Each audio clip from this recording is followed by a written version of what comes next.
sensitivity, and its usefulness. Yeah, just so you were just talking to the mics. I am blocking that. So the micro oxymax really gained notoriety during the Exxon Valdez oil spill. Those of you not old enough to remember this, Exxon Valdez skipper Hazelwood was drunk as a skunk, driving his oil tanker along the Alaskan coastline, hit a rock, and dumped millions of gallons of crude oil all over the beach in Prince William Sound. And the way they fixed the oil spill essentially is they spread fertilizer all over the beach. So the microbes that were already existing on the beach and in the water, they would take samples of that, and they would add nutrients like phosphorus, magnesium, nitrogen to get the bacteria to use the oil as a carbon source, eat the carbon, metabolize it, and turn it into CO2 that would just evaporate into the atmosphere. And unfortunately, this wasn't our only battle with petroleum in the ocean. Deep water disaster where BP spilled a bunch of oil in the Gulf of Mexico, America, depending on which color flag you fly in this nation.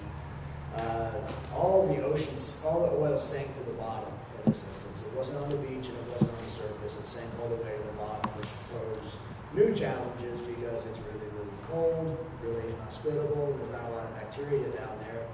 And the goal of this wasn't really to remediate it. There was only so much they could do. They wanted to know how long it was going to be down there. How long is the Gulf going to be essentially poisoned and unfishable and so on and so forth. There's a great movie on this from Mark Wahlberg if you guys are ever interested in the Deep Sea Horizon accident. And today we are still battling petroleum on our beaches and our waterway, but it's no longer in the form of crude oil. It is single-use plastic.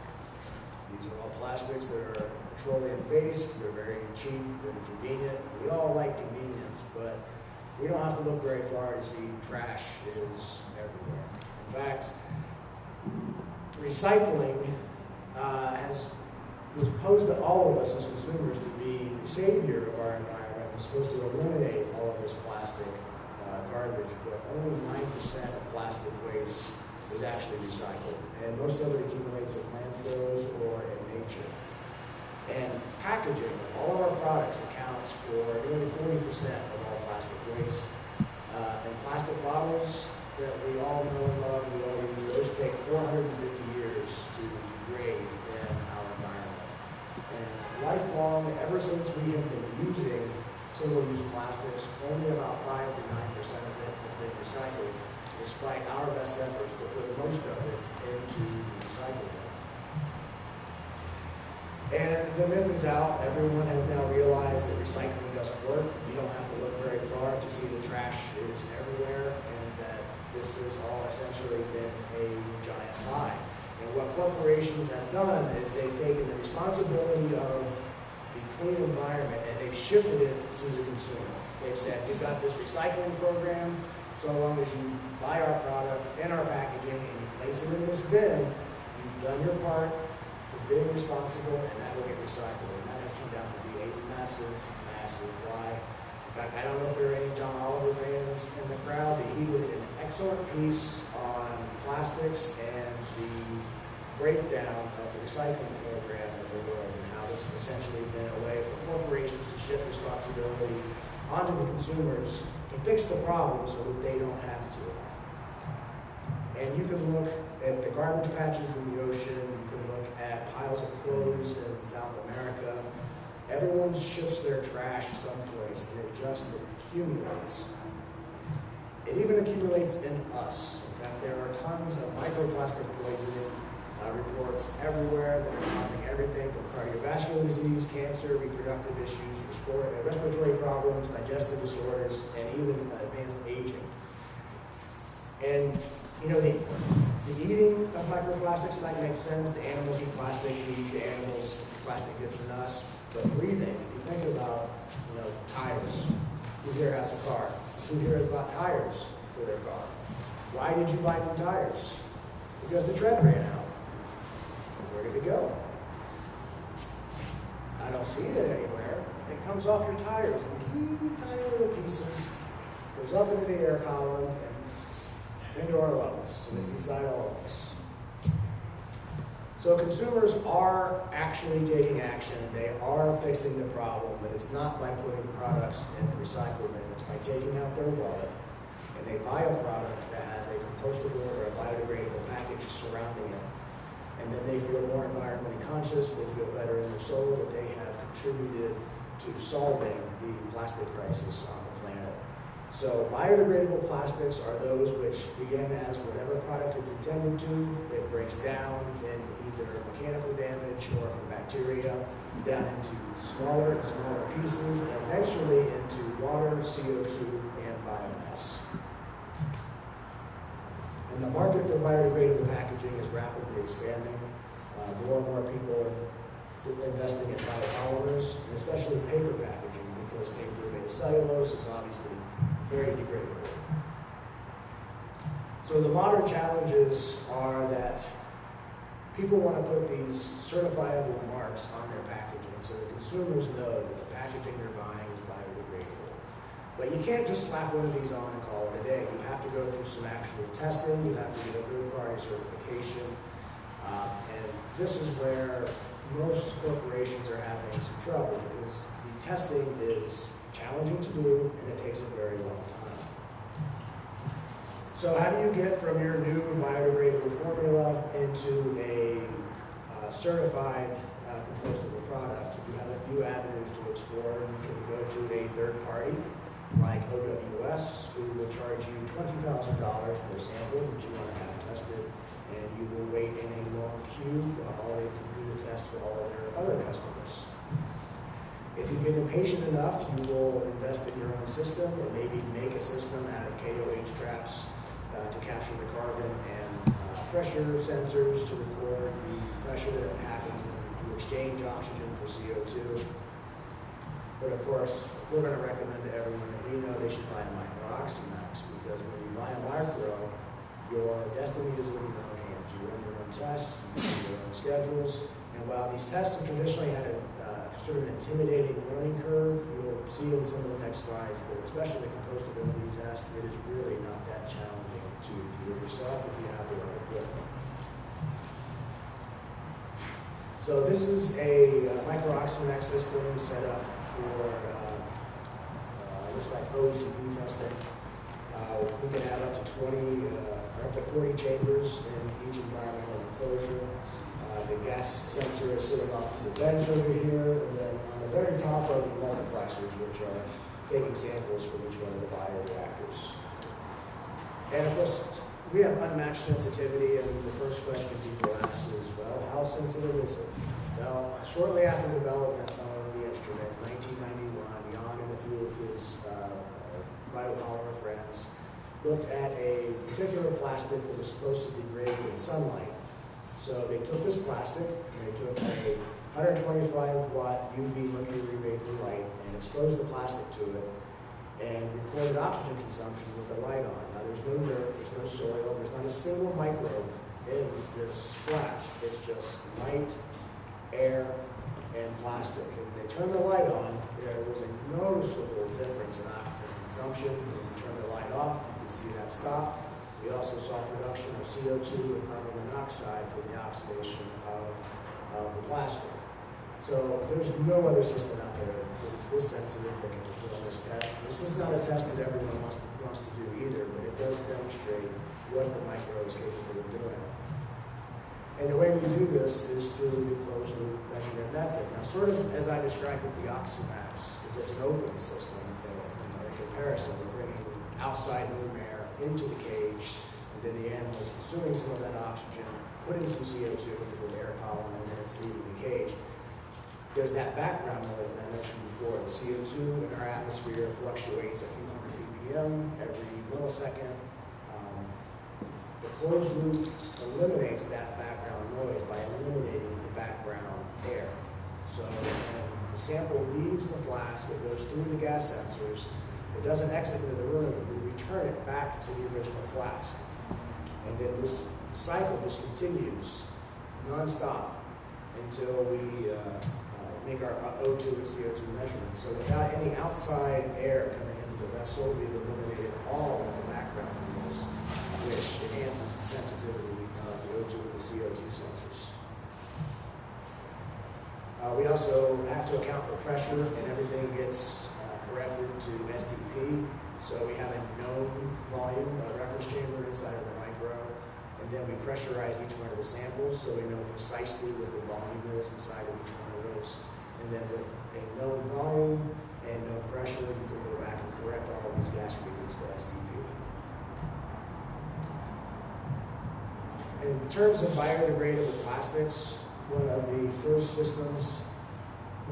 first tests that we got exposure to was ASTM D6691, and this is biodegradability in marine environment. So all these garbage patches that are floating in the ocean wouldn't be so if all this plastic was biodegradable.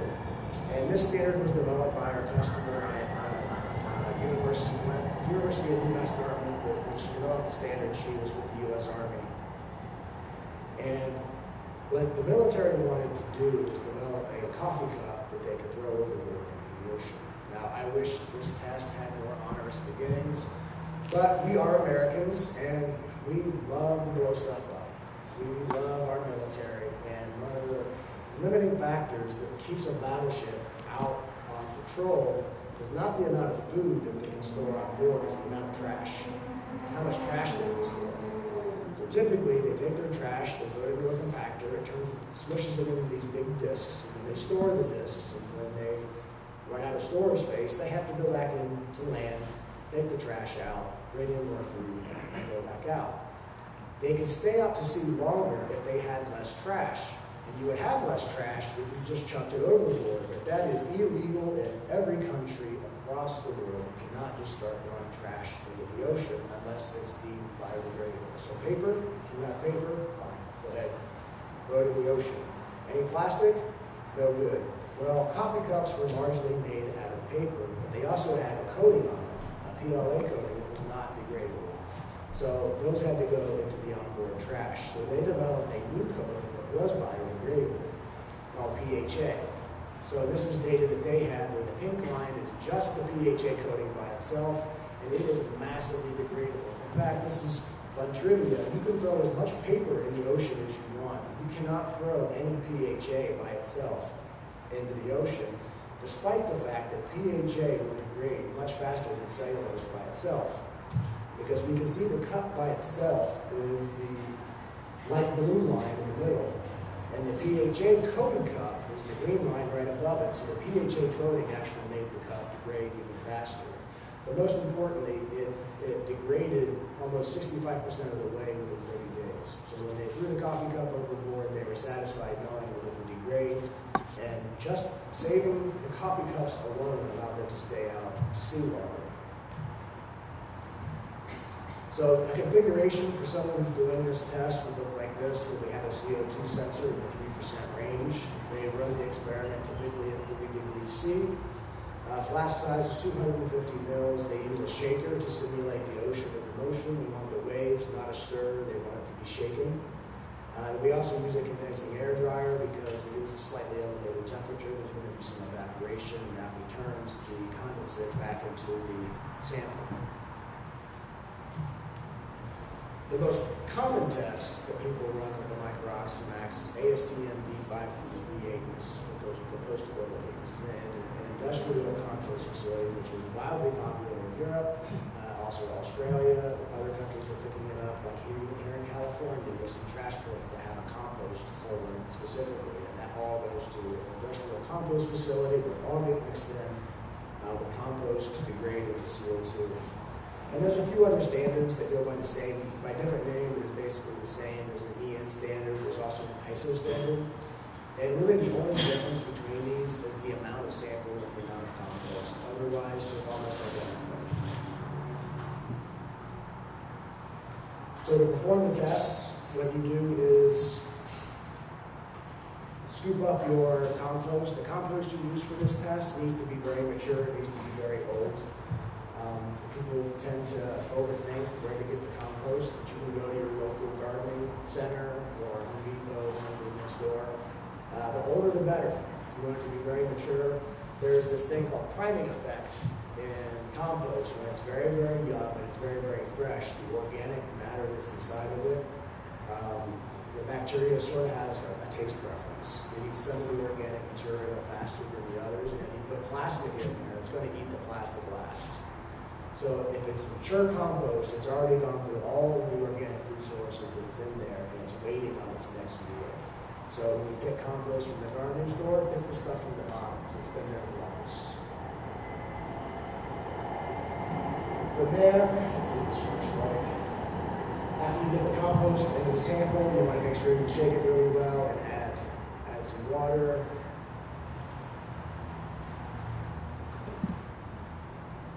You look for a very specific saturation point with the water so it's not muddy. It has to be just the right consistency. Once you have everything set up, put the cap on, plug the tubes in, and that's really all that you have to do. That's the entire setup. It's really more time consuming than challenging. But the way it works, we take the move the incubator so we can see what's happening. We have our sample at the bottom. Because compost is very active respiratorily, it needs a lot of oxygen to keep it going. About, say, 500 grams of compost has a similar respiration signal as a live mouse. We use about 500 mils of airflow to keep it going. And then this goes through a condensing air dryer because the compost is held at 60 degrees C. And it's got a lot of moisture in it, so it evaporates. It's very steamy in there. So all that moisture gets condensed back into liquid water and returned back to the compost flask. And the data for a test would look something like this, where typically you have that first line, the red line that goes up, that's your control. That's something like cellulose or sodium benzoate that degrades super rapidly in compost. The very bottom line at the bottom, those are your blanks. So you would take compost without any plastic in it whatsoever, and just what the background respiration is. You want to subtract that from your samples to determine what your CO2 recovery is like.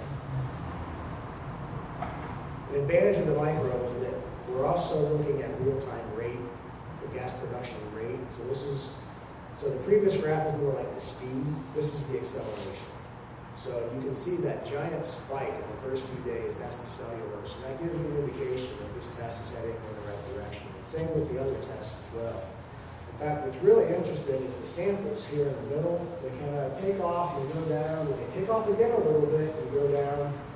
Sometimes in the materials that people engineer, they put that in there on purpose. They expect it to, essentially there's a lag phase where the product does what it's supposed to do. If it's a coffee cup, it holds coffee, but you don't want it to degrade while it's holding your coffee.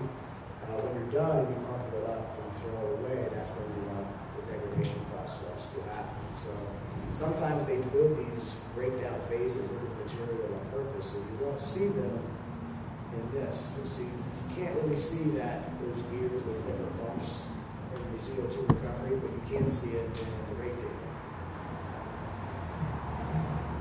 One of the main problems with the compostability test is if you run the standard to completion, it takes 90 days. That's a long time to wait for an experiment to end. And that poses a lot of challenges for a lot of people that want to adopt compostability packaging for their products. Because they can wait 90 days before they release a warehouse full of cups and boxes. So we developed a rapid composting indication testing, which we call RESIT. This is still in development, it's not quite ready for release yet, but our idea is to take that 90-day test, reduce it down to 2 weeks, and in that 2 weeks we should be able to extrapolate and predict when that material should degrade. And this actually began a few years ago with one of our customers down in Cincinnati called Clear Packaging, and they work a lot with testing of boxes and cups for consumer use. For example, everyone knows about the McDonald's soup where the lady had a cup of coffee and the lid didn't fit on very well, and she burned her lap and she got sued for a bunch of money. This is a business who tests the lids and the cups to make sure they fit together okay, and once that testing is done, they give the okay to the restaurant to say, yep, those cups are good, and they leave the warehouse and they get sent out to all of their stores. So when you start with like a coffee cup and you test the seal and you make sure that everything's okay, they wanted another segment of testing. They wanted to make sure that the cup was going to biodegrade. And like I said, if you have a warehouse full of cups and you're waiting to send them out to your distributors, no one wants to wait 90 days. You can't warehouse that 90 days. That was an emphatic no from everyone involved in the initial study. With the recent, you can run that test in 2 weeks. 2 weeks is a reasonable amount of time to wait. Once you have the results of that test, and you're confirmed that it can be fully biodegradable, then all that can be pushed out to the stores. There's another set of customers who are really interested in this, and that's on the development side. The people who are making biopolymers, they don't want to wait in line for all the testing at AWS or one of these third-party sites. There's the cost of lost opportunity.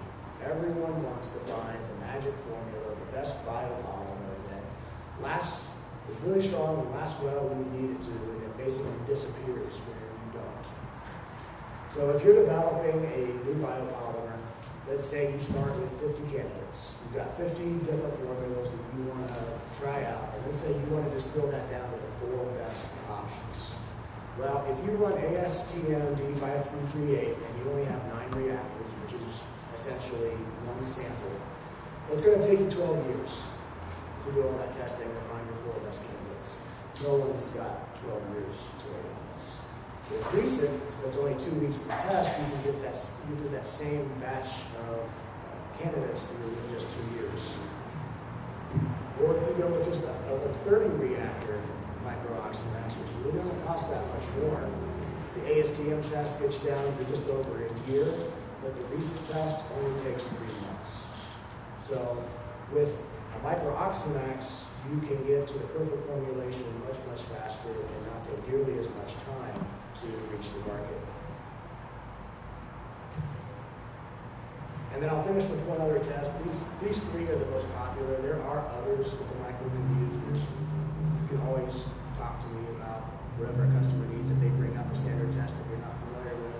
OECD is another popular one that's used for all of our bath supplies that gets washed down the drain and goes to the municipal water supply. They want to make sure that the biological filter of the water supply isn't killed by whatever products are in the shampoo or soap or whatever. And for a configuration like this, you would use a micro-oxymax with a 1% CO2 range. They typically run the test at 22 degrees. So the enclosure isn't 100% necessary unless they want to maintain a really tight temperature. Flask size is 1 liter. We have stir tables to keep the solution going. And then we also use 2 extra Silverline columns on the refresh board. And the reason we do this is we want CO2-free air going into the solution rather than room air. And the reason is that when the CO2 is in water and it's in solution, it wants to reach an equilibrium with the headspace. So however many carbon CO2s are in any given vessel, half of them are in water and the other half is in the air. So in order to push all of the CO2s out of the water, you need to put CO2-free air into the water, and that helps push all of the CO2 out into the headspace where we can measure it. And then there are different varieties of the 301 test. There's A, B, C, D, E, F. And these are all looking at slightly different gases. They're all very, very similar with very similar results. But 301B is looking at CO2 production. 301F is almost the exact same setup, except you're recording oxygen instead of CO2. And we have a number of customers who have been using this system, and I'm very, very happy with it. They're all some of the biggest companies that are out there, like Dow Chemical, Eastman, Kimberly-Clark. These are all, especially large companies, tend to have small lab staff, so they really appreciate the turnkey automation and how little attention that the system actually takes in order to keep it running. And our customer profiles are a little bit different for the micro than they are some of the life science stuff. Life science is 90% academic. That's just where most of the people are. But for the micro, I would say it's about 50-50 industry versus academic. And some of these industry partners are things like Georgia Pacific, who makes everything from toilet paper to cardboard boxes they want to make sure that everything they're putting out, they need that corporate accountability, they need the data on the bioavailability. Government agencies, of course, play a part too. Like I said, the U.S. Army developed the D669 standard, but just by virtue of there are fewer labs in the government, they don't pick up as much carbon. In terms of lead generation strategies, it's important to note that these are not life sciences. They don't know anything about biology. The people that buy the micro are chemists. They're material design engineers. They're physicists. Sometimes they're accountants. And a lot of classical sales strategies that you would see in non-life science products translate very, very well to the micro. So you can actively prospect for people that are doing this. You can go to Google and you can say biodegradability testing near me, and you can find labs in your country that are doing this, and just add them as part of your normal contact routine. Look in on them every 6 months and see what you're doing. The buying cycle for this instrument tends to be much more shorter. Where you might sell the clams, you have to wait for a grant review. It can take 12 months, maybe longer, before someone buys the clams. The micro tends to be much, much shorter because it is industry. They just need a good quarter, essentially, to get approval from the county to go ahead and buy the instrument. I will also say that the crowd for the micro-oxymax is also very vain. We've had remarkable success pointing prospects at other large and successful labs, and when they see those labs, there's a lot of jealousy. It's actually pretty comical how easy it is to pull at people's heartstrings and get them to go, oh yeah, well if they're the biggest biodegradability lab, I'm smarter than them. I should have the best biodegradability lab. And they really pursue it passionately. When we do trade shows and conferences for the micro, we do it a little bit differently than life sciences. There are some that we exhibit at. If it's a biopolymer conference and the people that are speaking are talking about the biopolymers that they've created, we exhibit. But then there are exhibits for packaging that we go to. Like, for example, Pack Expo is one here in the U.S. that happens all the time. It is a massive show. There's usually 100,000 people that come to this thing. For any of you who have been in the Chicago Convention Center, you all know how big that place is. The Pack Expo fills every wing in every building of that conference. It fills the whole place. That's how many packaging companies there are out there. Now in the U.S., recycling is still a big, big part of the messaging here. But in other countries like the UK, India, Australia, any of these oceanic countries are all concerned about biodegradable plastics. So you'll have a lot of success working at trade shows and finding packaging companies.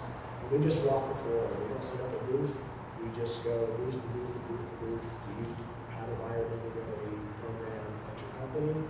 If they say no, then we shame them. If they say yes, then we look for a contact. We have very few competitors in this space. Really, the only one that is worthy of note is Echo Instruments. They're out of Slovenia. They use actual gas sensors, much like we do. They use a non-dispersive infrared CO2 sensor. They also have oxygen sensors and methane sensors. It is cheaper than the micro-oxymax, but it is also open flow only. And then there are a number of manometer-based respirometry systems out there that essentially are just measuring pressure. They don't measure gases directly. They assume a 1-to-1 ratio of oxygen consumption to CO2 production. And of course, that creates a pressure differential in a sealed vessel because oxygen is a physically smaller molecule than CO2 is. You can only take so many small molecules and inject larger molecules into the same headspace without pressure building up. So monitoring the pressure in these manometer systems is the only way that it works. But it's very difficult to keep the pressure from leaking out for 3 months. So the ecosystem looks like this. Like I said, their only office is in Slovenia. They use a non-dispersive infrared CO2 sensor, similar to the one we use. They offer electrochemical and paramagnetic O2 sensing option. They even have a 13C isotope measuring option, and they use the Picardo sensor just like we do.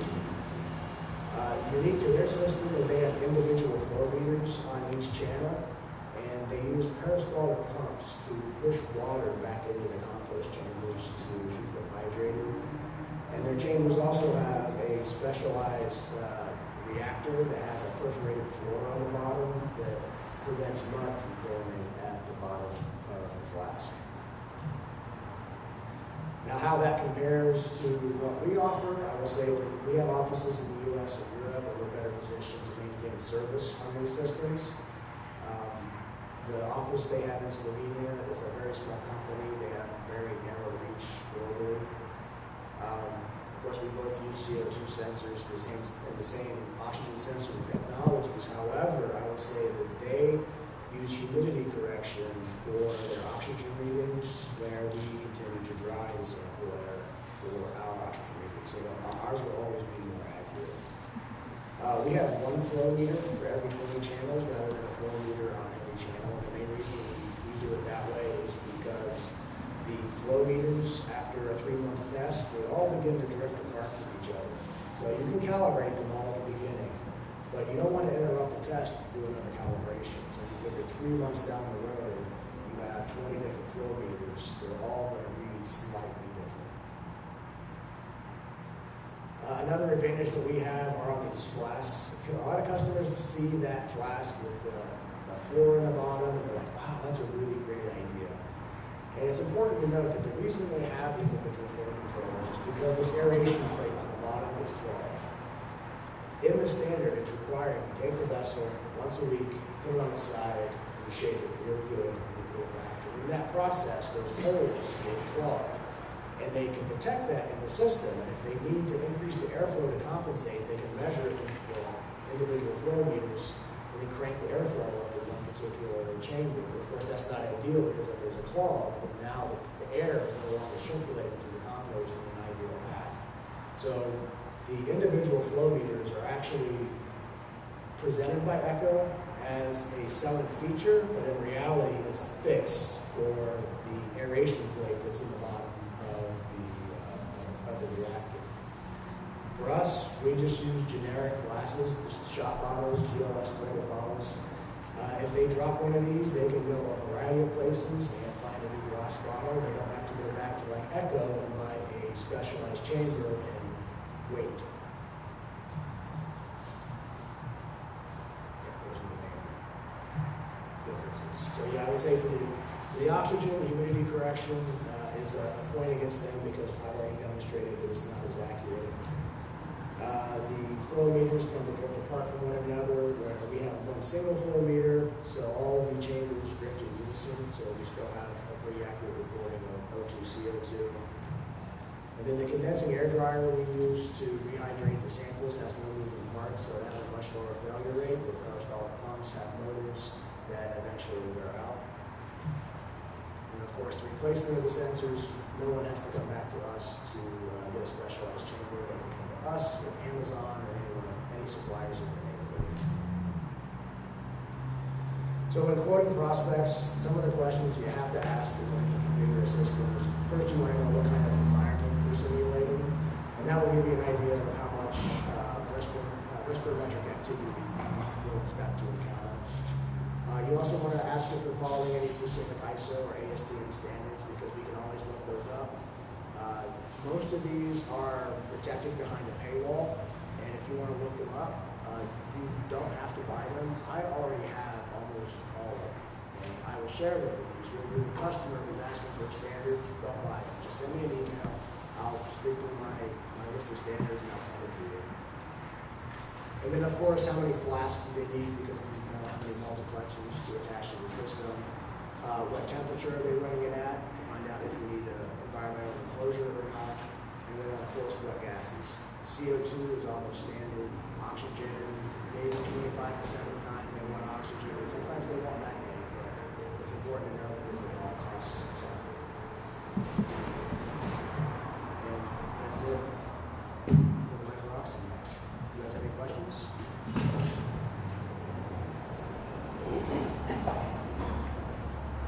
There is an expectation that everyone, if you're selling our life science products, that you will be selling the microprocess as well.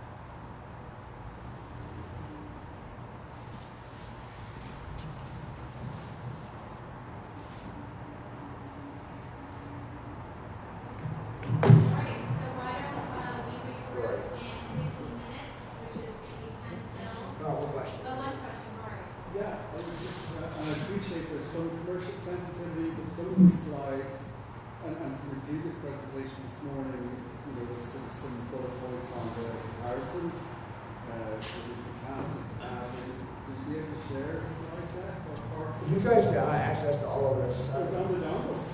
I don't know if it's on the dongle, but some of you guys have access to, some of you haven't. I have a OneDrive that has every presentation that I have done for my entire career that I share out to anybody. So I have clams, and I like the presentation from the beginning for the micro. That is my everyday walking around presentation. You guys are welcome to it. You don't have to use it exactly as written. We all have a different style of telling stories. Take the slides, make it your own, and run with it. If you have questions or want to review it, if you want to rehearse, if you want to practice, role play or whatever, I'm available for that. And I'm really happy to help you with your presentations. I also have a repository of pictures and brochures. Brochures are on the thumb drive, but I have a OneDrive that will always be up to date with the latest and greatest, and everyone will have access to it.